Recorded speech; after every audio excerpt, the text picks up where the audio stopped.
You're listening to Psych with Mike. For more episodes or to connect with the show with comments, ideas, or to be a guest, go to www.psychwithmike.com. Follow the show on Twitter @PsychWithMike or like the Facebook page @PsychWithMike. Now, here's Psych with Mike. Doctors were in the room when we got here. So, yep. All right, welcome into the Psych with Mike library. This is Dr. Michael Mahan, and I am here, as always, with my good friend and colleague, Mr. Brett Newcomb. Good morning. How are you? I'm doing well, and we are joined today by a new friend and colleague, Miss Keitt Stathem. Hello. How are you? Good. Keitt is an LPC locally here in St. Louis, but also resident badass extraordinaire. Yes. That's me. And I'm saying that because you actually gave me permission to say that. Yes, so I'm yes. not going off script for that. So just in case people are thinking, why is he saying that to that woman? Whatever that means, yeah. That's mean. Whoever knows me and is listening, they're like, yep, that's Keitt. That's yes, Keitt. That is her. So, Keitt, why don't you talk a little bit about how you and I met? So, fun fact, I was involved with the Miss America organization. I competed for Miss Missouri. Just go with me here. My sister did as well. We aged out, and then my sister, my mom, and I wanted to participate as directors. The program gave us a lot of just opportunities to speak about things close to our heart and in the community, and so we became directors. One of our girls got married. Her name is Brittany, in Florida, and at her wedding, I was sitting next to Mike, who knew the groom, and as fate would have it, we realized we were in the same field. Mm-hmm. You were talking about EMDR, or I brought it up, and you were like, wait a minute. Mm-hmm. I have wanted someone to talk about it. Are you willing to? And I was like, heck yeah, let's do it. And so from my side of the story, the groom's sister, Emily, danced competitively with my daughter, Jenna, and then Emily got into pageants, and that's how Emily met Brittany, is how Dalton met Brittany, and so it's all just an interconnected web. Yep. And Brett couldn't care less. I neither dance nor go to pageants, so I'm... I saw your eyes. You were like, whoa, what? He's got that nictitating membrane like an alligator that closes, and he's awake, but he's really asleep. I'm attending like a good therapist. I'm waiting to see what's really going on. Oh my gosh, I love that. But the reason, that I had invited you, Keitt, is because you do specifically EMDR. So, and I have actually wanted to have somebody on to talk about EMDR. And surprisingly enough, even though EMDR is a pretty predominant form of therapy today because everybody is so trauma informed, and we're going to get into all of what all of that means, I have not had anybody, I've contacted several people and not had anybody who has followed through with coming on to talk about that after all of the things that we've had people come on and talk about. And I don't think it's because people don't like talking about EMDR. I think it's just probably, the coincidence. But what I believe is it led me here to with you, and so now we have you on talking about it. So why don't you tell us a little bit about what EMDR is? So disclaimer, I always try to go to the basics. Like, how am I going to explain this to someone who has no idea what it is? Because we can get technical about it, and I always see my clients... Oh, we'll never get technical, will we, Brett? One of us gets off on technicalities. But it's not me. Yes. That's so funny. And that's why I asked him. I was like, what do you want here? Yeah. Because I know my shtick. I know what I bring to the table. So EMDR, first and foremost, what it stands for, you don't have to remember this, but eye movement desensitization reprocessing. And basically what we're doing is we are revisiting old memories, painful memories, trauma, and we're reprocessing them. And it's all based in the here and now. So we need to make sure the client can stay in the present moment, but it's how they are reacting to the trauma now. And then negative cognitions are always interwoven in those memories. I'm out of control. I'm not good enough. And so what we're reprocessing is that cognition as well as their reactions to it currently. So if the focus is trying to help the individual to remain in the here and now, is the idea that when the trauma memory is activated, that they then are taken back to a previous experience? So what we aim for, yes. What we aim for, though, is it's kind of like a movie. So we don't want you to relive the experience. We want you to remember the experience is probably a better way of, I think that's the right word. Because they train us to say, like, oh, it's like watching a movie. But I also go see my own therapist who does EMDR on me. And that just never works for me. Like, I'm usually like, I remember it. Like I'm not there, but I remember it. And I think that's also what I see with my clients that I do EMDR with. So it's not them like they're reliving it, it's just them remembering it and being able to pick up on more awareness about the situation too. Seeing a broader view.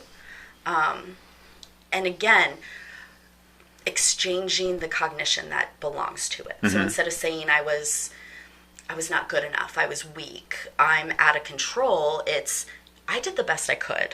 And it's not taking away the memory at all. It's just allowing our brain to create a different connection.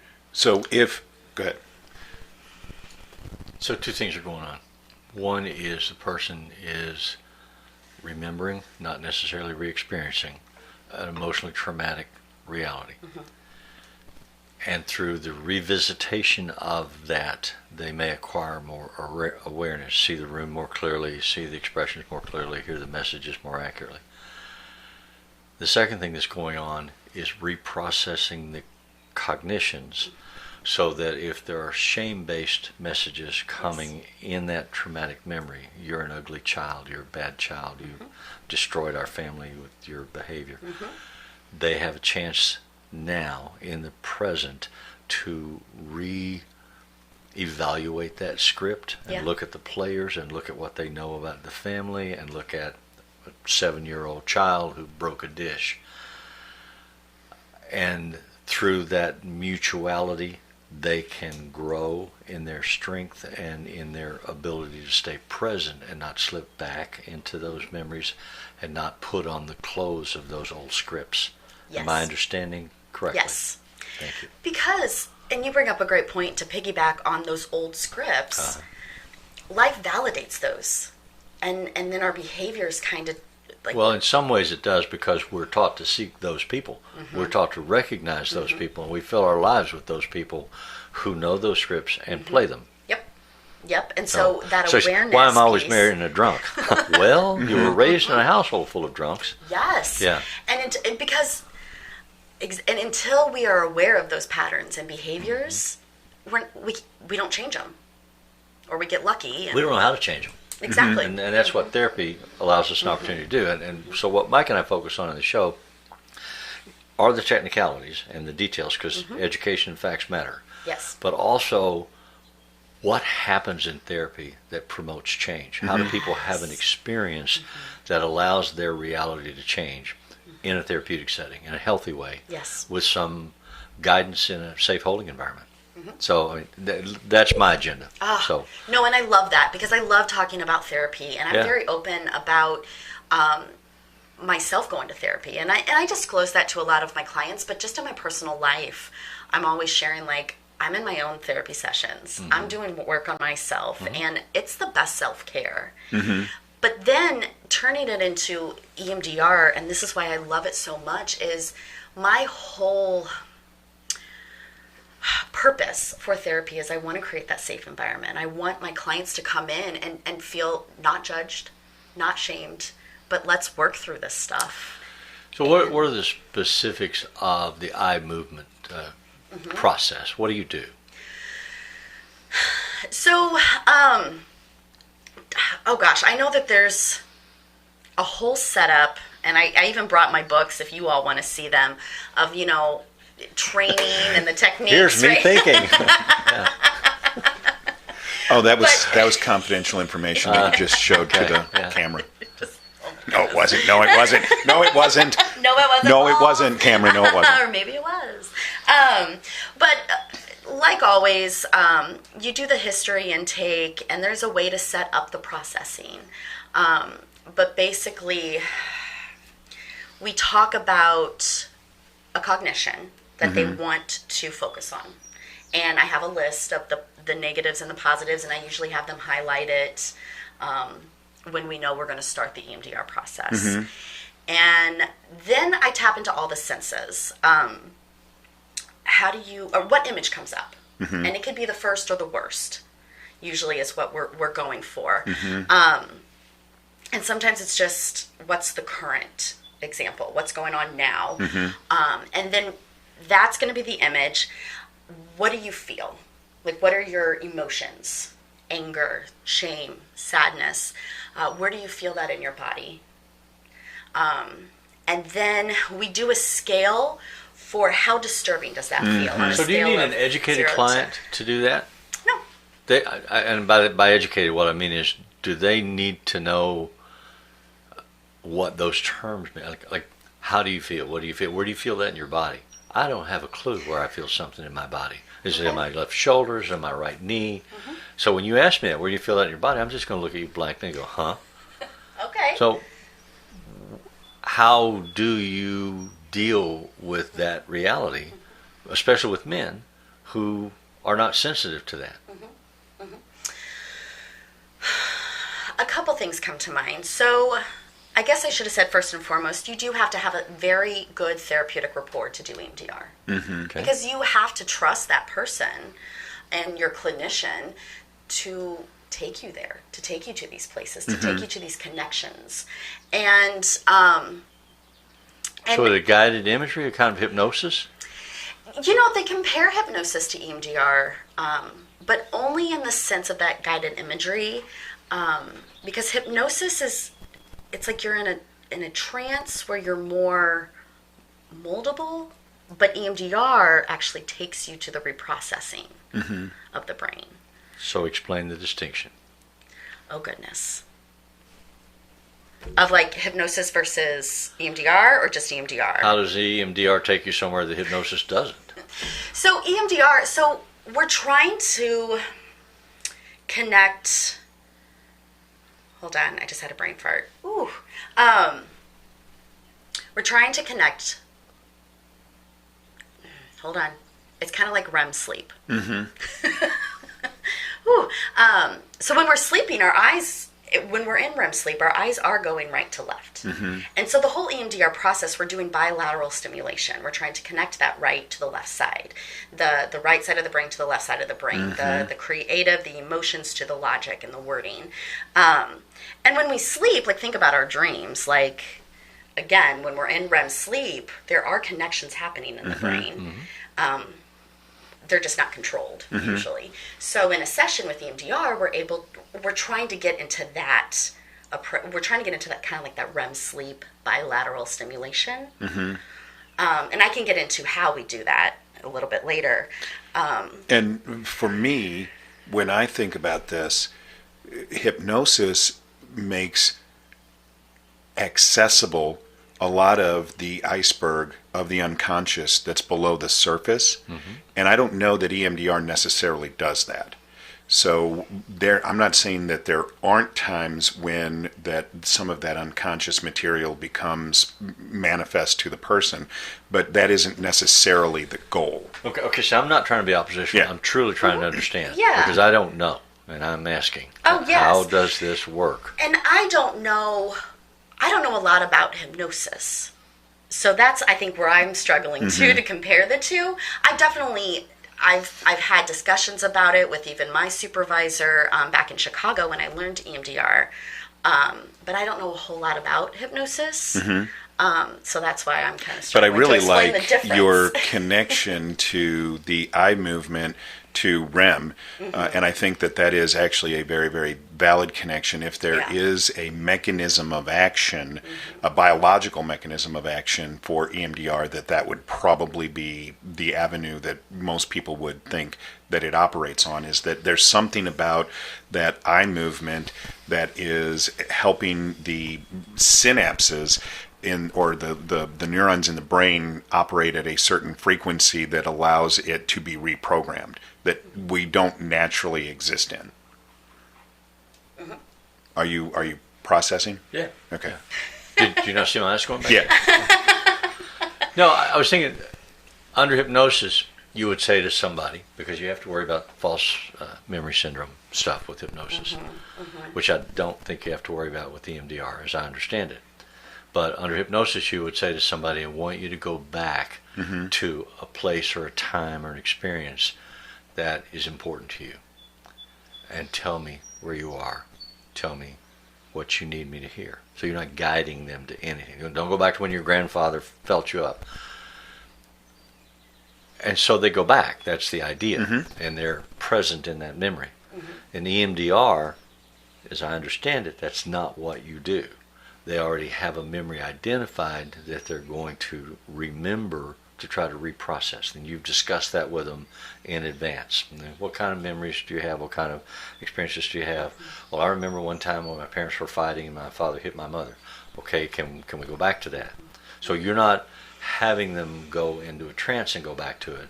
They're already consciously, presently sitting with you, saying, I want to remember when I was 6 years old, the day my father punched my mother. And so then you encourage them to remember that, color it in, what kind of room are you in, what are they wearing, who's in the room. And then you process them with the eye movements as if it were REM sleep. Yes. So I'm asking because I don't know. Before Keitt answers that, let's take our break and we'll come back and we'll answer that question.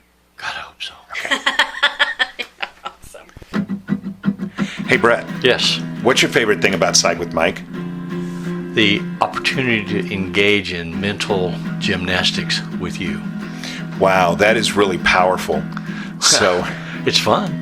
Do you think that that's beneficial for other people? I have no clue. I would hope so, but I have no clue. So people should write us and let us know. Yeah, that'd be nice. That would be great. Especially if they agree with me. As always, if it's Friday, it's Psych with Mike. Okay, we're back, and so you were asking Keitt if one of the differences between the EMDR and the hypnosis is that in hypnosis we're asking them to go back. In EMDR, they already have to have access well, we're to asking the them to memory. go back to wherever they want to go. Yeah. Whatever their internal monologue needs to focus on. Right.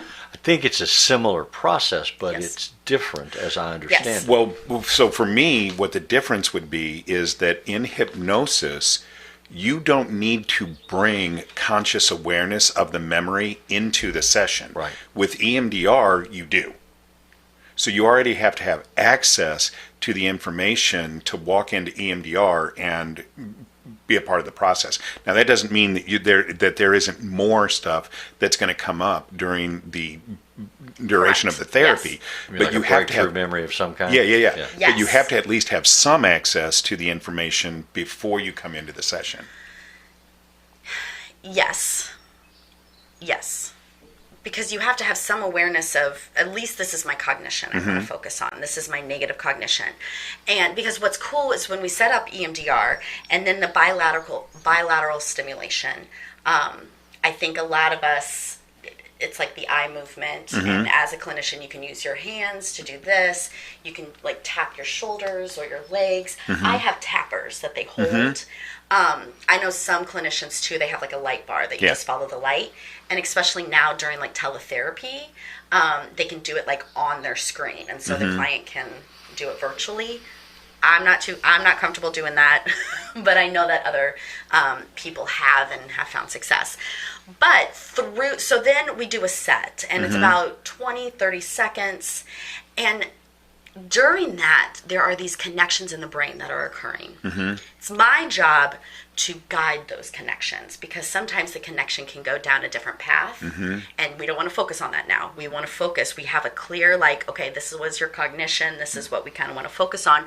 We ultimately want to kind of go to the core of it. How far back can we go to the core of where this cognition and where this like reaction is coming from, to then reprocess that. So do you start with an identified memory that they cognitively remember and know and talk to you about, or do you start with a script?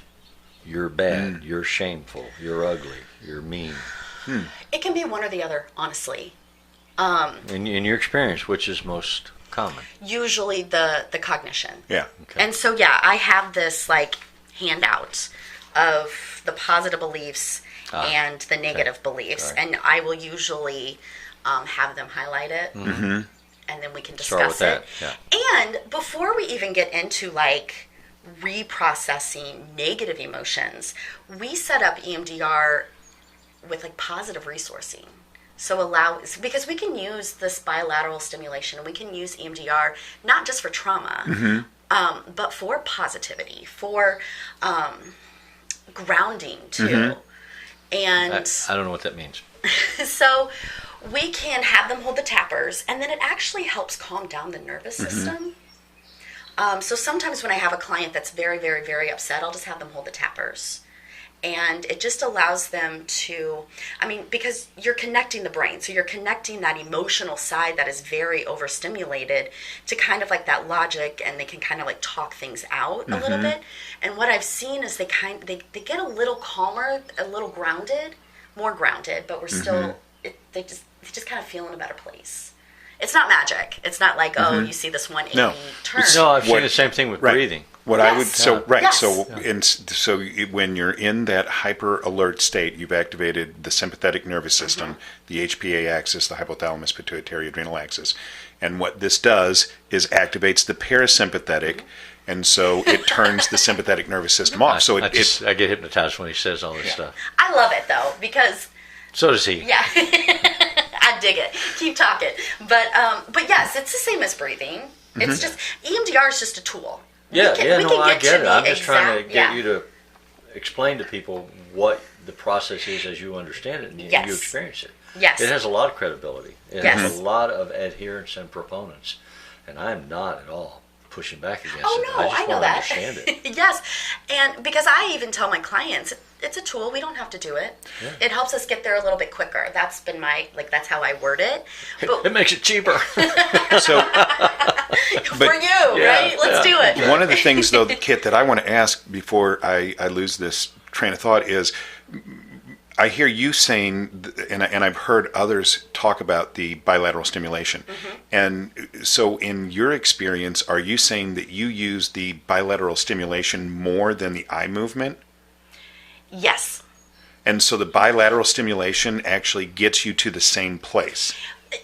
You actually see the eyes move, though, even when they hold the tappers. Oh, so it's the same okay, thing. I gotcha. It's the same okay. thing. So the bilateral stimulation actually creates a sympathetic effect where their eyes are just automatically going to move. Okay. Yes, Okay. yes. And So even if you're doing tapping, the eyes are going to move. the eyes are moving. Yeah, it's connecting the right to the left side of the brain. Yeah, because I've had other EMDR therapists talk to me about the bilateral stimulation, and I to be honest with you, I didn't understand what that connection is, but I see that creates a sympathetic response. And it depends on the client too, because when I do it personally for myself, I like the tappers. I'm a more creative person, so when I can close my eyes and I can have the tappers, I can get more creative than if I'm following a light with my eyes open. Everyone's different though. I have to tell you, I grew up in a house of drunks. When you say tapper, I have a whole different vision. Yeah. I actually brought my tappers. I can. Oh, well, let's see the tappers. Right? Come on.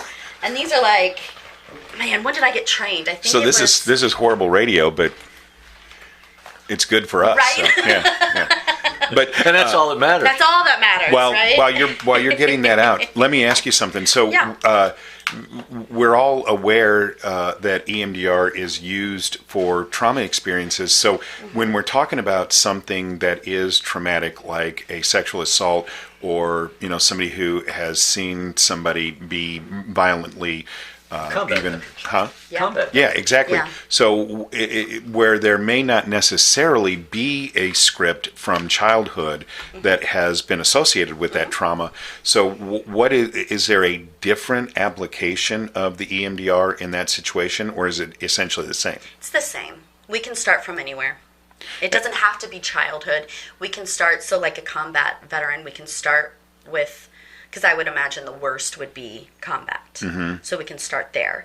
We could also start, ultimately, we can start with what's going on now.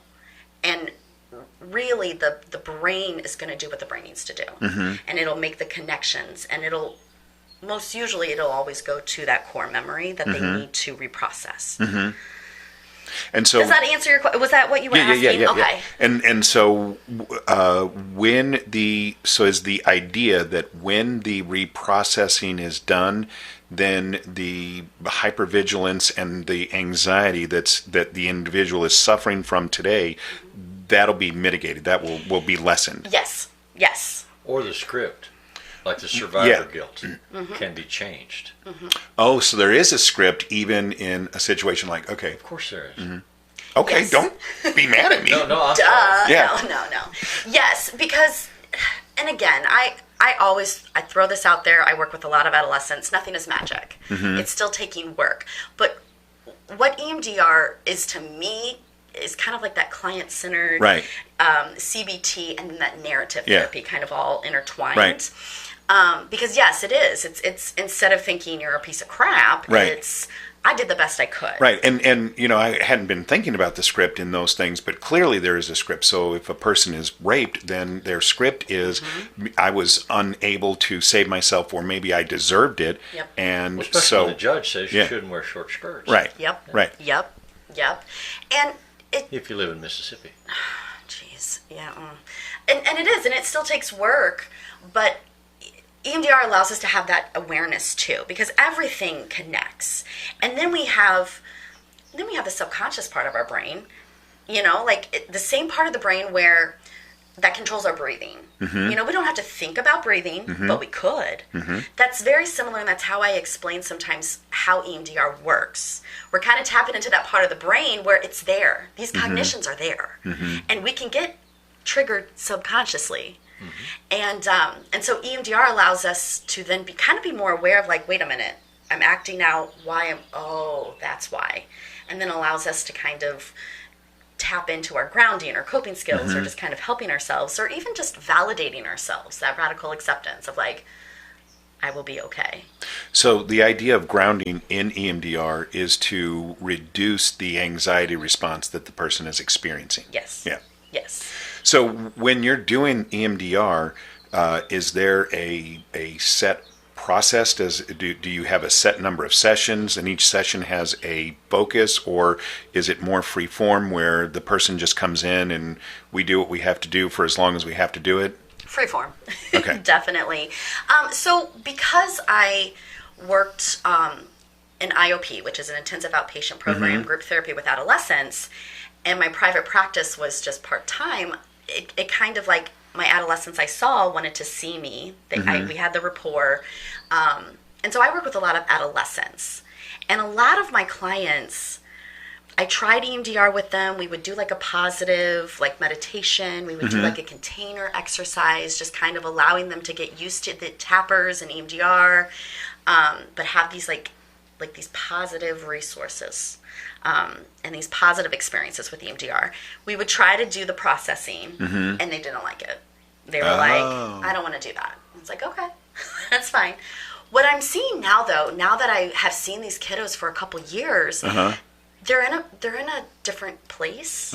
They're more open, and that's why I say that therapeutic rapport is really important too, because they're in a place where I think they trust me a little bit more.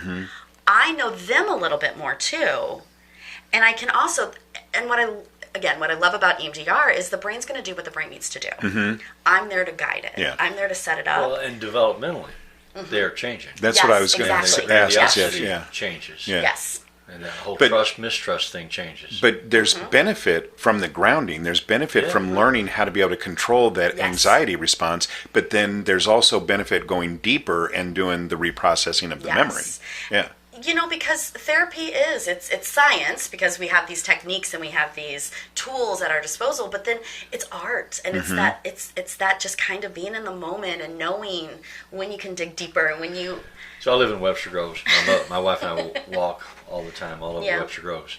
We passed a place, it used to be a dentist's office, but now it's a therapy office, and the sign says a research-based practice. I just stood there for a while and wondered, what in the hell does that mean? I don't know. Well, maybe it means that they've done the research and all of their clients Maybe they're agree looking for clients. that they're really good. to do more research on. Exactly. Yes. I don't know. I've never seen that formative sign on a therapy Yeah. office before. Yeah. Yeah. So, what is the average length of treatment that you would say for a person who comes in and says, "I have an a trauma that I would like to process," and comes into therapy and starts therapy? So I haven't experienced that. Okay. I haven't had someone just call and say, I Okay. want EMDR. Well, I have one. Mm-hmm. But there's a lot to unpack with this client. But they are like, okay, let's do EMDR with that. Let's do it. And Mm-hmm. like, they are in it to really help themselves. Mm-hmm. But I have been seeing them for about 4 months now, Mm-hmm. 5 months. And you're doing EMDR, or you haven't gotten there yet? We are. Yeah, We are. okay. But, you know, it takes a few sessions to just get the rapport. You Right. know, like, they want to stick with me. We're Yeah. a good fit. And then it's also, you know, we have to gather the information Mm-hmm. and figure out the cognitions and figure out where we want to start. And then, or I do. And then let's do some positive things. And, Well, because I've had clients come to me and say, somebody told me I should go see somebody for EMDR, and I went there, and I went 3 times, and we didn't do EMDR, and so that didn't work. And Gotcha. I say to them, well, but you have to, you don't go in and start doing EMDR the first day. exactly. Yeah.